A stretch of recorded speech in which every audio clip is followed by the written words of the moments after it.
Hello everyone, welcome to all. देखिए आज का जो हमारा टॉपिक रहेगा वो है कैप्रिडेसी फैमिली। मैंने आपको टैक्सोनॉमी पढ़ाई थी। टैक्सोनॉमी में मैंने आपको रैनकुलेसी फैमिली बताई थी, उसके मेंबर्स के बारे में डिस्कस किया था कि किसमें किस तरह का इन्फ्लोरेसेंस या फ्लोरल डायग्राम, वो सब कुछ मैंने बताया था। आज हम पढ़ने जा रहे हैं कैप्रिडेसी फैमिली। कैप्रिडेसी फैमिली जैसे रैनकुलेसी फैमिली का मेंबर था रैनकुलस, उसी तरह कैप्रिडेसी फैमिली का मेंबर है कैप्रिस। इसके दो तीन नाम देखिए, जैसे इसमें जो मेंबर हैं जैसे क्लियोम है, कैप्रिस है, क्लियोम गाइनेंड्रा, कैप्रिस, क्रोटोविया, क्रेटेवा है, ये मेंबर है जिसमें देखिए हमें कैप्रिडेसी जो फैमिली होती है उसकी जो मॉर्फोलॉजिकल स्ट्रक्चर जो होती है वो हमें ऐसी दिखती है। ये हर्ब भी होते हैं, ट्री भी होते हैं और श्रब भी होते हैं। तीनों टाइप के हमें मिलते हैं। शाकीय भी होते हैं, झाड़ी भी होती है और पेड़ भी होते हैं। तीनों तरह की हमें देखने को मिलती है। तो देखिए यहाँ पर जो हर्ब है, हर्बेशियस जो टर्म होती है, हर्बेशियस जो स्ट्रक्चर है वो हमें क्लियोम में देखने को मिल रही है। क्लियोम जो मेंबर है किसका, कैप्रिडेसी फैमिली का, उसमें हमें हर्ब्स मतलब उसकी हर्ब देखने को मिल रही है। और श्रब किस में देखने को मिल रहा है, कैप्रिस में। उसी तरह जो ट्रीज़ होता है हमें ट्रीज़ भी देखने को मिलते हैं, वो मिलता है क्रेटिवा में। क्रेटिवा जो मेंबर है किसका, कैप्रिडेसी फैमिली का, उसमें क्या होता है, ये ट्री बने होते हैं। इसका डायग्राम देखिए आप, यहाँ पर ये स्टेम बना हुआ है, ये लीव्स लगी हुई हैं, ये फ्लावर है और ये इसका फ्रूट है। ये इसकी वेजिटेटिव स्ट्रक्चर है। इसमें जो रूट होती है वो ब्रांच्ड होती है और टैप रूट होती है। टैप रूट जिसे हम हिंदी में मुसला मूल बोलते हैं, टैप रूट जिसे हम हिंदी में मुसला मूल बोलते हैं। ट्रीज़ को पेड़, श्रब को शाखीय, झाड़ी बोलते हैं। हर्ब को शाखीय बोला जाता है हिंदी में, ठीक है। रूट को हम हिंदी में मूल बोलते हैं और यहाँ पर मेनली मुसला मूल मिलती है। टैप रूट मैंने आपको बताया था, एक मेन विब होती है, एक मुख्य शिरा होता है, उसके साथ से ब्रांचेस निकलती है। इस तरह का जो स्ट्रक्चर होती है उसे हम मुसला मूल में लेते हैं। और उसके बाद इसकी स्टेम देखिए तो हर्बेशियस है और सॉलिड है, वुडी होगा, काष्ठीय होगा, स्तंभीय होगा और काष्ठीय होगा। वुड बनेगी, इसमें वुड बनेगी। डाइकोटिलिडनस है, सेकेंडरी ग्रोथ होएगी तो क्या बनेगी, वुड बनेगी। सेकेंडरी ग्रोथ किससे होती है, कैम्बियम से होती है। वास्कुलर बंडल में प्रेजेंट होता है जो, उससे होती है सेकेंडरी ग्रोथ। देखिए यहाँ पर वुडी होगा, सॉलिड है, ब्रांच्ड है, आपको दिख रहा है ब्रांच स्ट्रक्चर है इसकी। स्पाइनस, इस पर क्या है, कभी कभी हमें यहाँ पर कांटे लाइक स्ट्रक्चर भी देखने को मिलती है। कई बार इसमें कांटे भी देखने को मिलते हैं, तो स्पाइनस होता है ये सम टाइम, ठीक है। उसके बाद सिलेंड्रिकल इसकी शेप है, सिलेंड्रिकल जिसे हम हिंदी में बेलनाकार स्ट्रक्चर बोलेंगे। सिलेंड्रिकल को हम हिंदी में बेलनाकार बोलते हैं। अब लीव्स देखिए, हम इसकी पत्तियों की बात करें तो पत्तियाँ देखिए आपको, ये सिंपल, मैंने आपको बताया था जो लीव्स होती है दो टाइप की होती हैं, एक होती है सिंपल, एक होती है कंपाउंड लीव। सिंपल लीफ जिसमें एक ही पत्ती होती है, और कंपाउंड लीफ होती है उसमें क्या होता है, उसका जो लैमिना होता है, लैमिना जो होता है लीव्स का, वो कटा हुआ होता है। आपने देखा होगा जैसे कॉटन हो गया, रिसिनस कम्युनिस जिसे अरंडी बोलते हैं, उसकी जो लीव्स होती हैं वो कंपाउंड होती हैं। मीन्स उनका जो लैमिना होता है लीव्स का वो कटा हुआ होता है, एक पाम शेप बनती है, हाथ जैसी स्ट्रक्चर बनती है। ये देखिए इस तरह से, तो इसे पामेटली कंपाउंड लीव्स बोला जाता है। इस तरह की लीव्स को पामेटली कंपाउंड बोला जाता है। हस्ताकार जिसे हम हिंदी में बोलेंगे, हिंदी में हम इसे बोलेंगे हस्ताकार, ये होती हैं कंपाउंड लीव। देखिए अब लीव्स का अरेंजमेंट देखिए आप किस तरह से होता है। ये है अल्टरनेट लगी हुई है, एक इस साइड है तो एक उसके ऊपर वाली साइड इस तरह से लगी होगी। मैंने आपको अल्टरनेट बताया था, दो लीव्स अगर इस तरह से लगी हुई हैं और दो लीव्स इस तरह से लगी हुई हैं एक दूसरे के 90 डिग्री पे, लीव्स का जो पेयर है उसे हम बोलते हैं अल्टरनेट कंडीशन। अल्टरनेट कंडीशन जिसे हम हिंदी में एकांतरीय क्रम बोलते हैं। अल्टरनेट कंडीशन जिसे हम हिंदी में एकांतरीय क्रम बोलते हैं, अंतर में चलती हैं एक एक के अंतर में चलती है, इसलिए इसे एकांतरीय क्रम बोला जाता है। सिंपल होती है, पामेटली कंपाउंड लीफ है। ये पाम जैसी स्ट्रक्चर दिखाई दे रही है, ये हस्ताकार स्ट्रक्चर, तो ये पामेटली कंपाउंड लीफ है, ठीक है। ऐसे ही हमें रिसिनस कम्युनिस और गॉसिपियम यानी कॉटन में देखने को मिलती है। इसी तरह से लीव्स हो गई, एकांतरित हो गई, कंपाउंड हो गई, ठीक है। अब हम इन्फ्लोरेसेंस की बात करें, मैंने आपको बताया था इन्फ्लोरेसेंस के बारे में। मेनली इन्फ्लोरेसेंस दो टाइप का होता है, रेसिमोज और साइमोज, ससीमाक्षी पुष्पक्रम और असीमाक्षी पुष्पक्रम। रेसीम से क्या समझते हैं, असीमाक्षी पुष्पक्रम, असीमाक्ष जिसे हिंदी में बोलेंगे। इसमें क्या होगा, दो फ्लावर इस तरह से लगे होंगे, ये स्टेम है, स्टेम के साथ इधर फ्लावर होगा, इधर फ्लावर होगा, इस तरह से, और टिप पर फ्लावर नहीं होता है, टिप पर फ्लावर नहीं होता। इस तरह का जो कंडीशन होती है उसे हम रेसीम बोलते हैं, ध्यान रखिएगा। इसलिए हम इसे हिंदी में असीमाक्षी पुष्पक्रम बोलते हैं। असीमाक्षी मीन्स यहाँ पर जो फ्लावर है वो टिप पर नहीं है और इसकी जो ग्रोथ होती है वो अनलिमिटेड होती है, असीमित वृद्धि करता है। क्या, रेसिमोज वाला इन्फ्लोरेसेंस। जबकि साइमोज वाला, एक और मैंने कोराइम्ब आपको बताया था, कोराइम्ब किस तरह से था, इस तरह से फ्लावर लगा हुआ था और सभी जो फ्लावर्स थे वो एक ही लेवल पे लगे हुए थे, सभी फ्लावर्स एक ही लेवल पे लगे हुए थे। इस तरह जो कोरियम बनाया था, कोराइम्ब, इसमें देखिए जो लेवल है किसका, फ्लावर्स के लगने का जो लेवल है वो सेम है, लेकिन जो नीचे वाले फ्लावर है उनका पेडिसिल काफ़ी लॉन्ग है, इलोंगेट पेडिसिल है उनका, ठीक है। इसे हम पेडिसिल, जिसे हम हिंदी में पुष्पवृंत बोलते हैं, वो इसका काफ़ी लंबा है और ये सारे लेवल पे एक ही लेवल पे लगे होते हैं फ्लावर्स। इस तरह का जो इन्फ्लोरेसेंस है वो कोराइम बोलते हैं उसे। रसीम जो होता है वो हमें क्लियोम में देखने को मिलता है, कोनाइम जो होता है वो कैप्रिस में देखने को मिलता है, और होता है सोलिटरी जो हमें मिलता है निबुब्रिया में।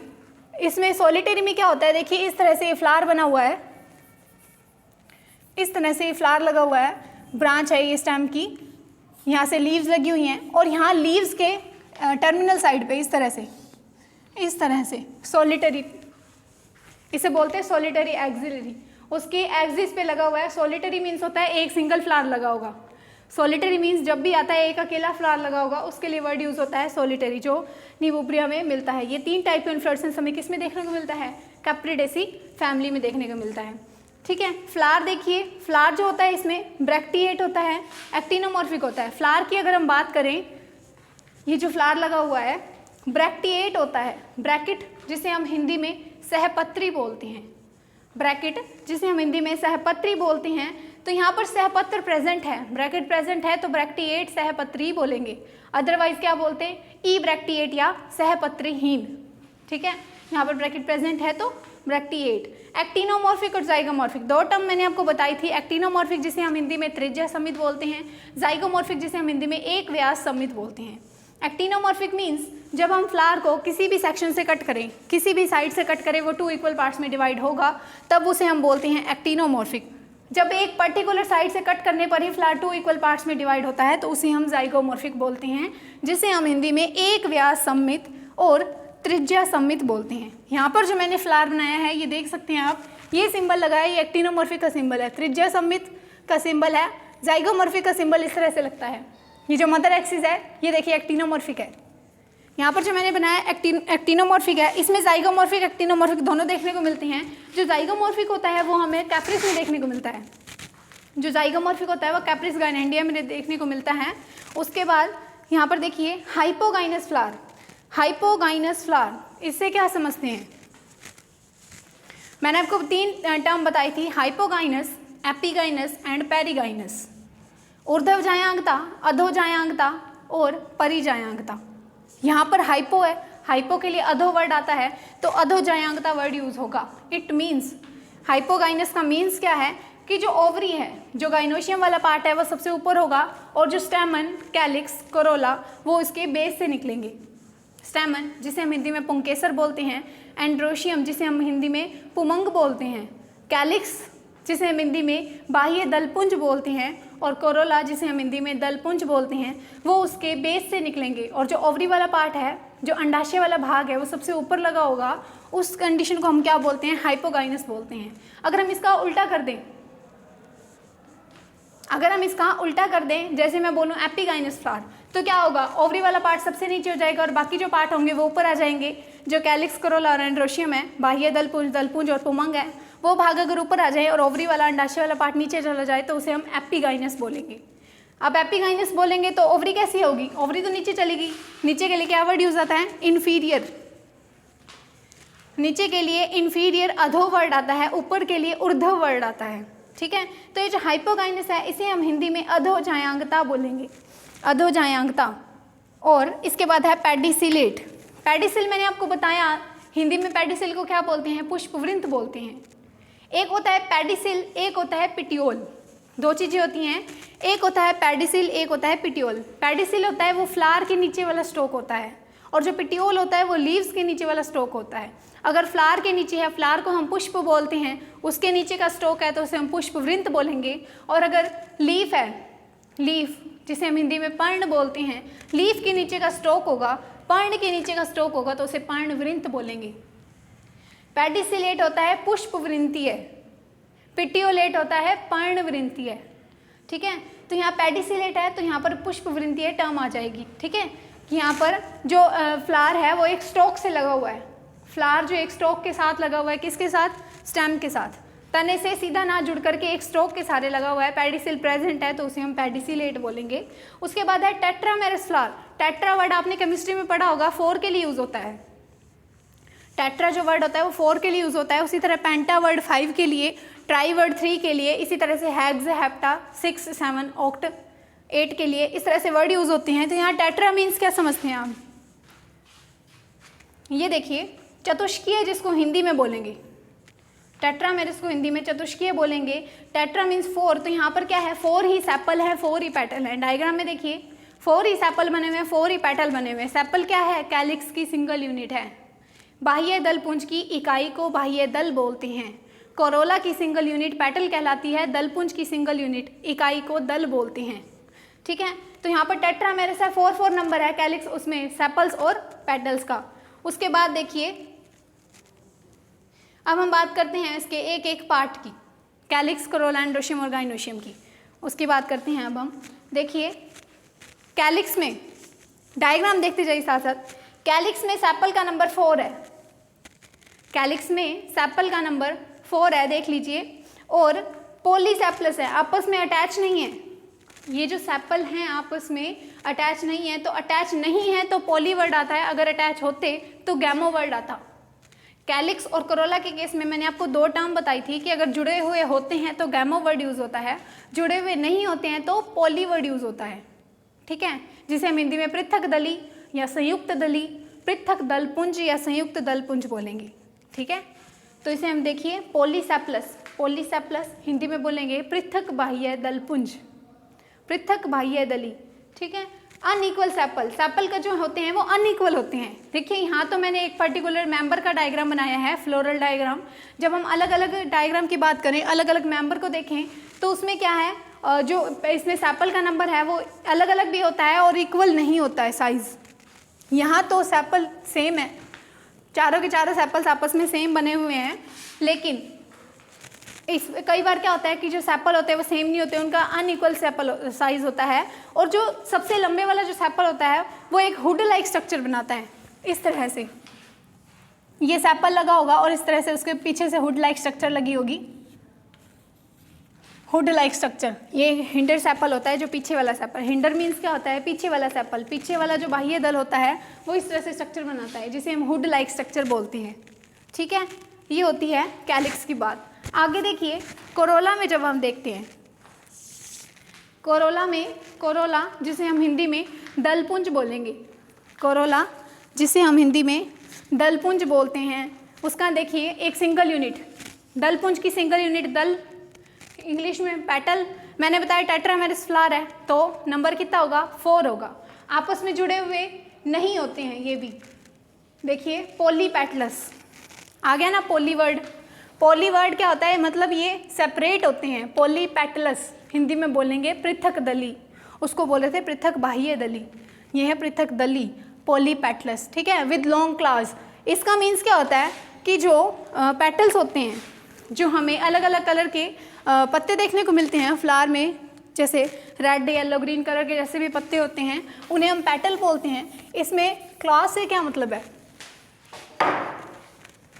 इस तरह से ये जो पेटल होता है ये ऊपर से ऐसे कटा हुआ होता है, इस तरह से क्लॉज लाइक स्ट्रक्चर बनाता है, जैसे पंजे लाइक स्ट्रक्चर होती है इसकी हिंदी में बोलते हैं। तो इस तरह से स्ट्रक्चर होती है, इसे बोलते हैं क्लॉज बनाना। लॉन्ग क्लॉज बने होते हैं किससे? पेटल्स के। ठीक है, नंबर कितना है? 4 है।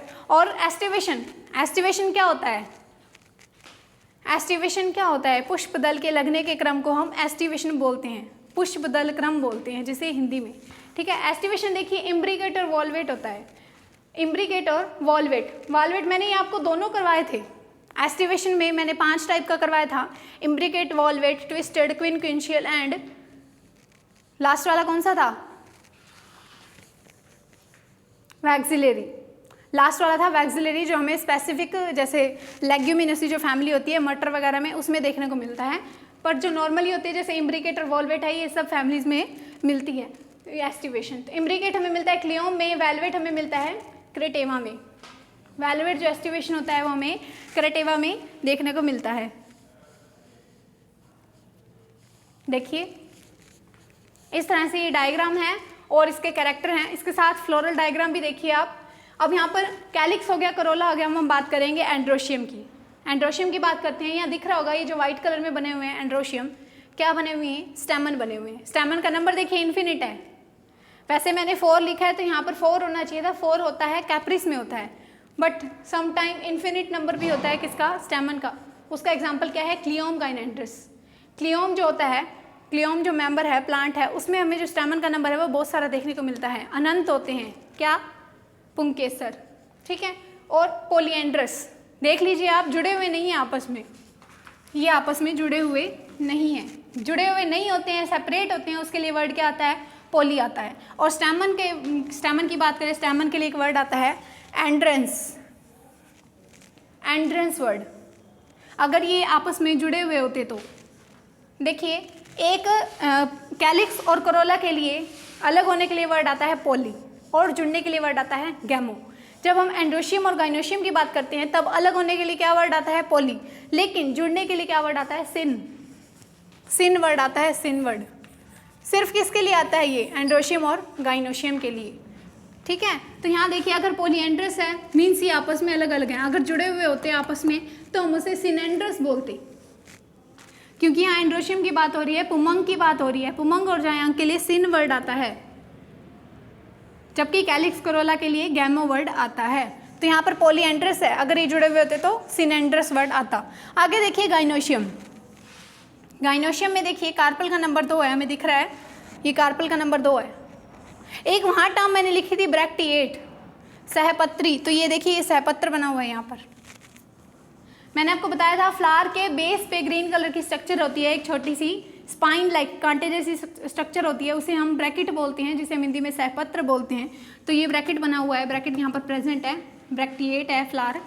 देखिए गाइनोशियम में कार्पल का नंबर 2 है, लेकिन समटाइम हमें 4 भी देखने को मिलता है, ठीक है। सिन कार्पस आ गया वर्ड सिन, सिन मीन्स ये आपस में जुड़े हुए हैं। ये देखिए ये जो कार्पल हैं आपस में अटैच हैं, और ये जो क्या लगे हुए हैं 2 ओव्यूल, ओव्यूल जिसे हम हिंदी में बीजांड बोलते हैं, ओव्यूल जिसे हम हिंदी में बीजांड बोलते हैं। देखिए कार्पल का नंबर 2 है, समटाइम 4 होता है। सिन कार्पस है, आपस में जुड़े हुए हैं, यूनिलोक्यूलर है। कार्पल 2 है लेकिन उनके बीच का जो ये लोक्यूल है, ये जो कोष्ठ है, ये एक है, एक कोष्ठ ही हम इसे हिंदी में बोलेंगे यूनिलोक्यूलर, इसे हम बोलते हैं यूनिलोक्यूलर, एक काष्ठ ही है, एक कोष्ठ ही है, ठीक है। और ओवरी कैसी है, सुपीरियर है। देखिए हमने वहाँ पे लिखा था फ्लावर है हाइपोगाइनस, अधोजायांगता जिसे हम हिंदी में बोलते हैं हाइपोगाइनस। हाइपोगाइनस मैंने बताया था ओवरी सबसे ऊपर लगी होती है और बाकी पार्ट जो होते हैं उसके बेस से निकलते हैं, इस तरह की कंडीशन होती है। तो ओवरी कैसी हुई, सुपीरियर हुई। ओवरी सुपीरियर जिसे हम हिंदी में ऊर्ध्ववर्ती अंडाशय बोलेंगे, सुपीरियर ओवरी जिसे हम हिंदी में ऊर्ध्ववर्ती अंडाशय, ऊर्ध्ववर्ती अंडाशय बोलेंगे। ओवरी को हिंदी में अंडाशय बोलते हैं, ओव्यूल को हिंदी में बीजांड बोला जाता है, याद रखिएगा।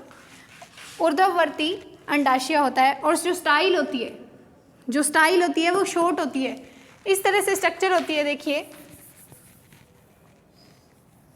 ये होता है स्टिग्मा, ये होती है स्टाइल, और ये इस तरह से ओवरी लगी होती है। इसकी जो स्टाइल होती है, ये वाला जो पार्ट है, ये वाला जो पार्ट है स्टाइल वाला, ये कैसी होती है, छोटी होती है, जिसे हम हिंदी में वर्तिका बोलते हैं। स्टिग्मा को हिंदी में वर्तिकाग्र बोला जाता है।